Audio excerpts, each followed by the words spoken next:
Coucou tout le monde, aujourd'hui on va parler d'étiquetage de denrées alimentaires ou comment lire les étiquettes de vos produits alimentaires.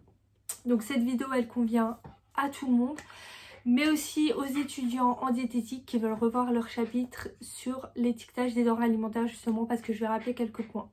Donc le but de cette vidéo c'est que vous appreniez à lire les étiquettes de vos produits alimentaires. Comme pour les applications alimentaires, on ne fait pas ça avec tous les produits, on fait ça quand on hésite entre deux produits. Et justement, savoir lire les étiquettes alimentaires, ça va vous permettre d'éviter d'utiliser ces applications qui des fois peuvent être mal utilisées ou alors vous donner des infos pas toujours très logiques. L'étiquette de vos produits alimentaires, elle doit être conforme au règlement INCO 1169-2011. INCO signifie information consommateur. L'étiquette doit alors répondre à 12 mentions obligatoires que je vais vous lister juste après. La première mention obligatoire, ça va être la dénomination de vente. Donc la dénomination de vente, elle va définir un peu de manière précise le produit et elle peut indiquer aussi s'il y a eu un traitement subi par l'aliment. Par exemple ici, fromage français à pâte molle à la crème au lait de vache pasteurisé, car le lait a été pasteurisé. Ce n'est ni la marque ni le produit de la marque. Ensuite, on aura la liste des ingrédients, donc par ordre décroissant d'importance pondérale, c'est-à-dire que plus un ingrédient est présent dans le produit, et il sera mis en premier dans la liste et ainsi de suite. Maintenant, moins on a d'ingrédients, mieux c'est, c'est-à-dire que le produit a été moins transformé. Dans l'exemple du produit vu précédemment et dont l'étiquette est en bas à droite, on a peu d'ingrédients, car c'est un fromage et donc le produit est peu transformé. Alors que pour le produit en haut à gauche, on va avoir plein d'ingrédients et surtout des ingrédients qui ne sont pas forcément nécessaires. Par exemple, on va avoir du sucre qui est rajouté, de l'huile de tournesol ou encore les additifs alimentaires qu'on retrouve dans la liste des ingrédients. Les additifs alimentaires, c'est des substances qu'on ne peut pas consommer seules et donc qui sont ajoutées volontairement dans un but technologique, c'est-à-dire soit pour conserver le produit, pour le colorer, pour le stabiliser, pour l'acidifier ou tout autre but. Bien sûr, le but étant que quand on achète un produit industriel, il y ait le moins d'additifs possible, même si certains additifs restent naturels. Donc dans cette même liste d'ingrédients, on va retrouver en gras ou souligné ou les deux, les substances qui peuvent provoquer des allergies ou des intolérances. Comme ici on a le blé et l'orge, et dans certaines usines, comme sont fabriqués plusieurs produits, on peut retrouver aussi peut contenir par exemple ici du lait, des arachides, des fruits à coque. On aura d'autres allergènes qui peuvent se trouver sur d'autres produits comme les crustacés, les œufs, le poisson, le soja, la moutarde, etc. Donc on aura ensuite la quantité en pourcentage de certains ingrédients, donc qui revient au final à montrer que les ingrédients sont par ordre décroissant d'importance pondérale. On aura aussi la quantité nette. Par exemple, sur une étiquette de yaourt, on peut avoir la quantité nette 400 g et entre parenthèses 4 fois 100 g pour des pots de yaourt de 100 g par exemple. On retrouvera aussi sur l'étiquetage de la denrée alimentaire une DDM ou DLC. Donc la DLC, c'est la date de limite de consommation. On la reconnaît avec le à consommer jusqu'au ou à consommer avant et on aura toujours un jour, un mois et une année. Si on dépasse cette date, il y a un risque sanitaire, c'est-à-dire il y a un risque d'être malade.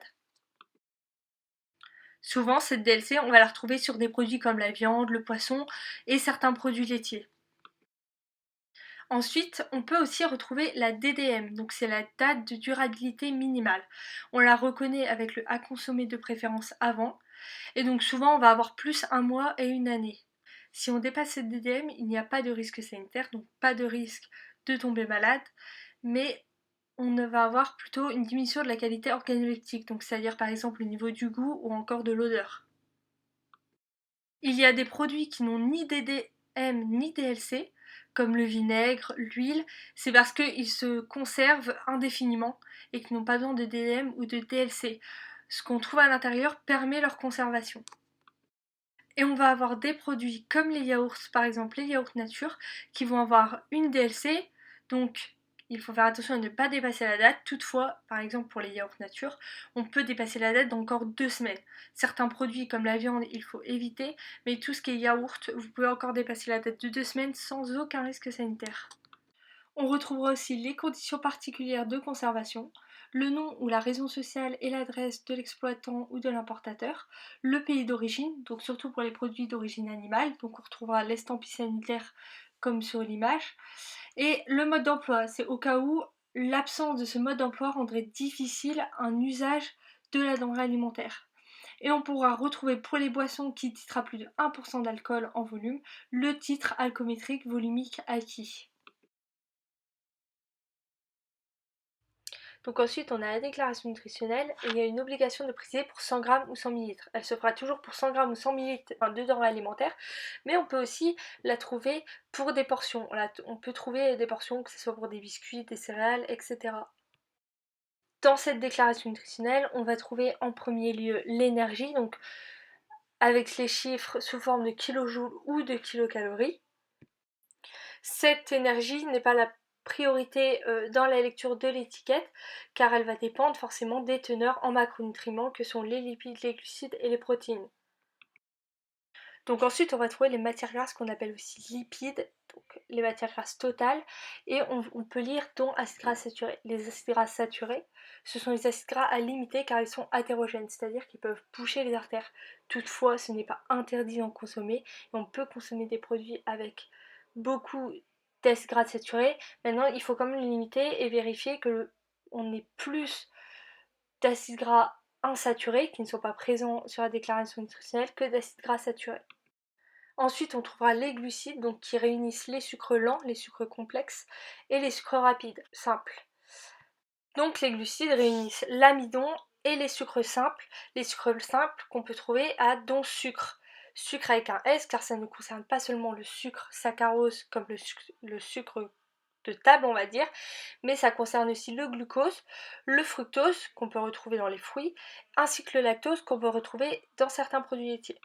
C'est pour ça aussi qu'il est important de regarder la liste des ingrédients parce que le sucre peut venir des fruits qui composent la denrée alimentaire ou encore du lait qui pourrait se retrouver dans la denrée alimentaire comme par exemple un yaourt à boire, et surtout que même si une denrée alimentaire est riche en sucre, à côté elle peut apporter d'autres bienfaits. Dans l'exemple de mon yaourt à boire, ça va apporter des protéines, du calcium et de la vitamine D. Pour tout ce qui est biscuits et céréales par exemple, on va conseiller d'avoir un maximum de glucides totaux et un minimum de sucre. Parce que les sucres seront du sucre ajouté. Maintenant, c'est bien d'avoir 2 tiers, 1 tiers, donc un peu comme sur l'image, mais vraiment avoir un maximum de différences. Sur la déclaration nutritionnelle, on va aussi avoir la teneur en protéines, la teneur en sels qui sont obligatoires, et pour les produits qui en possèdent, la teneur en fibres. Sur certaines denrées, au niveau de la déclaration nutritionnelle, on va retrouver la teneur en vitamines et en minéraux, des vitamines et minéraux qui sont présents en quantité significative. Ces vitamines et minéraux peuvent être présents naturellement dans le produit, enfin dans la denrée alimentaire, ou être rajoutés, comme dans l'exemple ici. Au niveau de l'étiquette d'une denrée alimentaire, on va aussi pouvoir parfois retrouver des allégations nutritionnelles ou des allégations de santé. Donc une allégation nutritionnelle, c'est un message qui affirme ou qui suggère qu'une denrée alimentaire elle possède des propriétés nutritionnelles bénéfiques particulières. Donc, par exemple 0% de matière grasse, source de calcium, allégé en sucre, riche en oméga 3, etc. Alors que l'allégation de santé, ça va être un message qui va affirmer qu'il existe une relation entre la denrée alimentaire ou un composant de cette denrée et la santé. Par exemple, pour des os solides, participe au bon fonctionnement du système cardiovasculaire. On va aussi retrouver d'autres mentions comme les labels, s'il y a la présence d'édulcorants ou encore le Nutri-Score qui est très récent et donc pas présent sur tous les étiquettes alimentaires. Donc voilà, vous avez appris à lire les étiquettes alimentaires, enfin de vos produits alimentaires, ou du moins vous avez revu votre cours pour ceux qui sont en BTS diététique. On n'oublie pas d'allier plaisir et équilibre alimentaire et donc ne pas se fier que à l'énergie, que aux protéines, que aux glucides, qu'aux lipides, etc. Et de bien se rappeler que c'est un ensemble de tout ça qui va faire l'équilibre alimentaire. Donc ne vous privez pas de prendre des gâteaux s'ils sont un peu trop sucrés ou des céréales. On équilibre au mieux notre alimentation et c'est le principal. Et pour dernier rappel, on ne lit pas toutes les étiquettes de tous les produits. On ne passe pas un temps fou dans les magasins à faire ceci. Sinon, j'espère que vous aurez aimé cette vidéo. N'hésitez pas à liker et à partager pour aider d'autres personnes. N'hésitez pas à mettre en commentaire si vous voulez plus de détails, si vous avez des questions ou des suggestions pour d'autres vidéos. On se retrouve dans une future vidéo sur les lipides la semaine prochaine. Et en attendant, je vous fais de gros bisous.